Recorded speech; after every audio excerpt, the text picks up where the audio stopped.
Wish we could turn back time to the good old days when the mama sang us to sleep, but now we're stressed out. Pitch, you're ready! And here comes Phil Dano. Byron in the backhand out front, loose in front, and they score!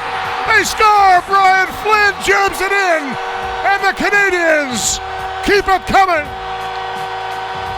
Canadians' fifth goal is 13th of the season scored by number 41, Paul Byron. So it is Byron with the goal. How come I'm never able to identify where it's coming from? I'd make a candle out of it. Yeah, 13 goals for Paul Byron, just around the halfway point in the season. You all saw that coming, right? Welcome back to Weekend Game Plan. I'm your host, Matthew Ross. Still to come, Habs breakfast just after 8 o'clock. In studio, Amanda Stein at TSN 690 and Andrew Zadernowski on the line from HabsEyesOnThePrize.com. Later on, special guest in studio, former Assistant General Manager of the Montreal Alouettes, Joey Abrams, will join us. 12 years with the organization. If you have any questions for him, text them in. 11690. We'll ask him on the air. Right now, we're very pleased to be joined by the Deputy Managing Editor of NHL.com. You can follow him at NHL Adam K on Twitter. It's Adam Kimelman. Hey, Adam, how you doing? Hey, I'm good. How are you? I'm very well. Thank you so much for getting up early. Really appreciate your time this morning. Oh, my pleasure. Now, don't worry, we're not only talking Habs. A lot of storylines going on right now in the NHL. First, I do want to get your take. You're in the New York area, and certainly the Rangers losing 2 straight games here now to Montreal and Toronto. Your take on the Canadians and what they've done this year in spite of the injuries and some of these depth guys chiming in on the score sheet. Well, I think on the one hand, it's good to see, different guys step up here and there to win games. I think in the long run, they are as good as Carey Price can be for them. They will go as far as he takes them. I think there's some depth issues through the middle. They still have to settle out a little bit. I don't think I'm breaking any news there. Mm-hmm. But I think they're a good team. I think they've played extremely well to this point in the season to be first in their division. But, again, I just think the goalie will take them as far as they're able to go. All right, elsewhere in the NHL, very pressing question for you, Adam. You're a little more plugged in than we are here. Jets blow another game yesterday. How does Paul Maurice still have a job?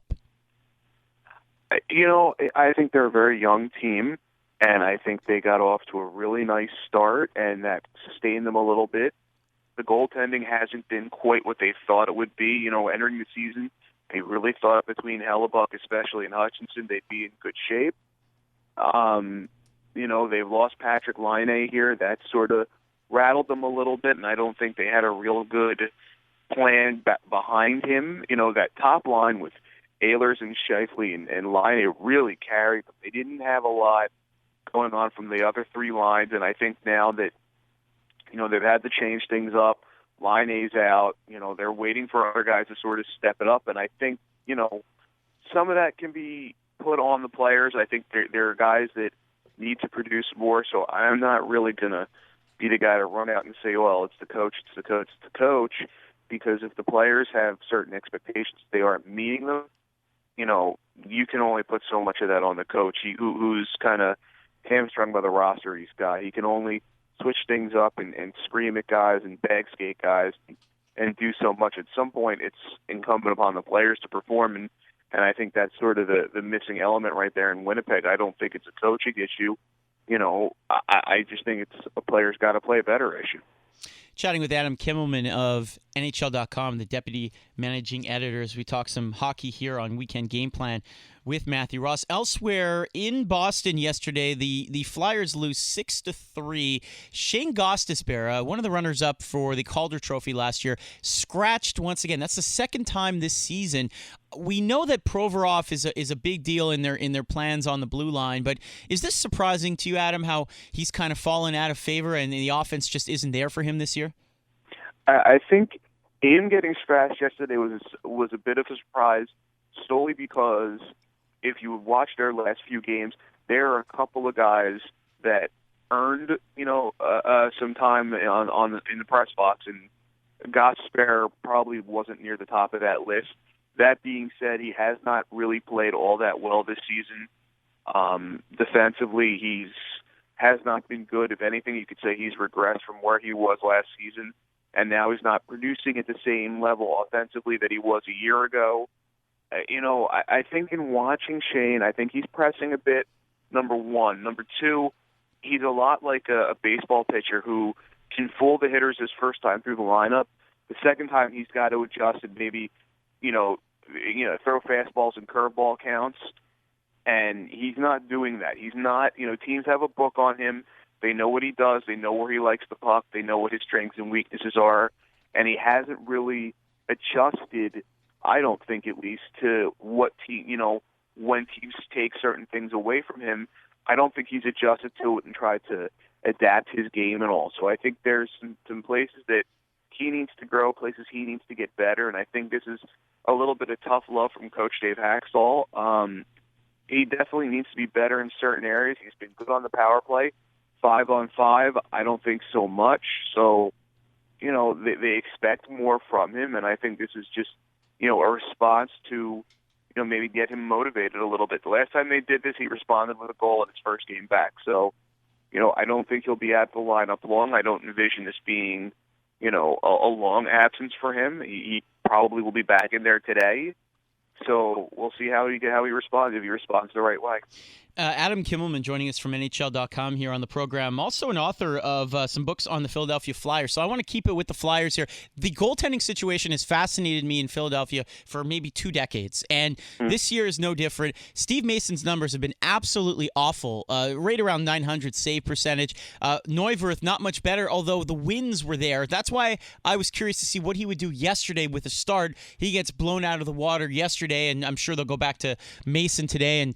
But Stolars, the guy with the Phantoms, has been phenomenal down there, and even up here. He had a shutout in his brief stint this season. Are you surprised at how slowly they're grooming this guy? I mean, at this point, this roster is good enough to make a run at the playoffs, and they may have a goaltender who can help get them there, but they're not using him. Well, I think they've seen. I guess you look at the track record of the 2 NHL goalies they have, Mason and Neuwirth. And you go back to last season, Mason was outstanding for them the last 2 months of the season and is the reason they made the playoffs. Ran out of gas when he got there. Neuwirth took over, and he was great to get them into a Game 6 against Washington in the first round. Between mid-November and, I guess, right around the end of the calendar year, Mason was outstanding again. During that 10-game winning streak, he was a huge part of why they were able to put that together, played some outstanding hockey. Now it's sort of slipped a little bit. He's run out of gas. I think he played 22 out of 24 there. Just really started to wear on him, you could tell. And then Neuwirth came in, and, now he's not playing all that well. There's some rust there.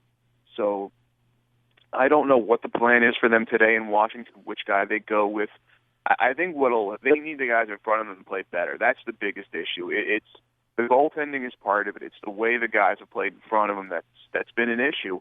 When the Flyers have the puck, they seem to be a pretty good team. When they have to go backwards and defend, that's where the issues start. And it's the gang of 6 defensemen, whichever ones they end up playing. And the forwards really haven't been a lot of help for them.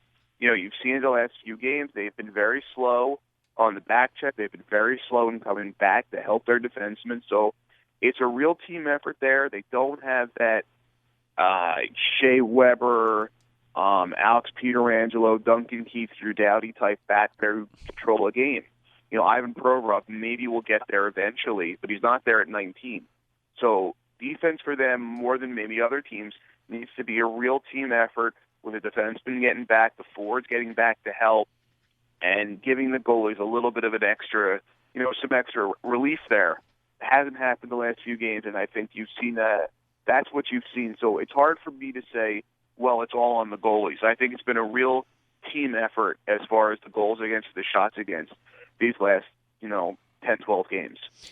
Adam Kimelman here of NHL.com on Weekend Game Plan with Matthew Ross. Final thought for you here, Adam. Just want to say kudos to the folks over at NHL.com.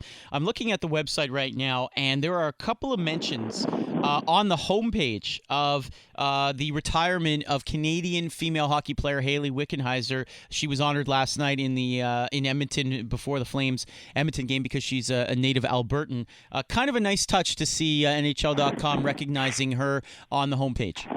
Well, we are NHL.com by name, but we try to cover the entire scope of the hockey world, and that obviously includes women's hockey. And you know, when you start talking about women's hockey, especially in North America, Hayley Wickenheiser is obviously one of the first ones you're going to mention. So, you know, when a player of that stature retires, it's a big deal, and we're going to try to cover it as we would any other significant player retiring at NHL.com.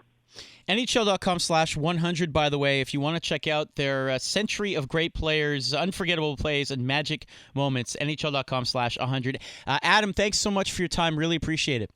My pleasure, Matt.